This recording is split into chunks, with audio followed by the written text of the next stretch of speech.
Qadrli do'stlar, Tekstilda mahallalarda eng yaxshi mahallalardan bittasida mana 8 sotik 7 xonali hovli sotuvga chiqyapti. Juda ham baland qilib quyilgan ekan fundamentlari. Uyda hech kim yashamaydi. Kirganda ikkita mashina bemalol. Bu tomonda 3 xona, oshxona, tualet, hammom, saunasi, bu tomonda 4 xona ekan. Juda chiroyli qilingan ekan. Oilaviy yozib o'tirgan so'ri ham qilib qo'yishibdi. Poni naveslarini yopib. So'ritoy baland qilingan. Hamma eshik, oynalari akfadan.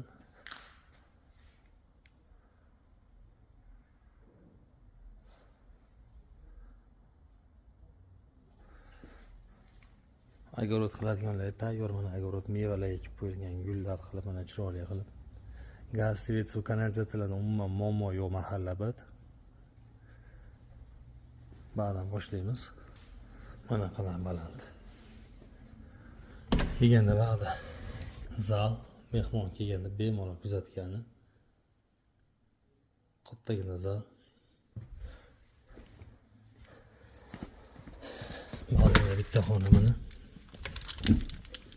Ayarlardagi pol, pulni tapinalar qilingan. Uylar aboy. Aynalar hammasi akfa, eshiklar akfa. Ba'da yotoqxona kattalardiki.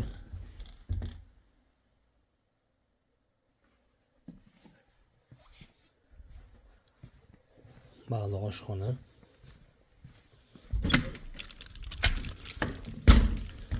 Oshxonasi ham mana kattagina.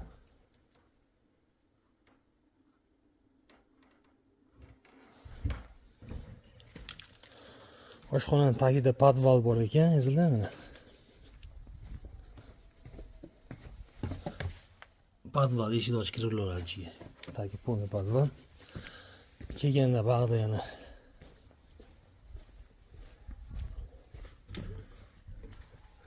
kirganda koridor qismi, ba'da parxonasi.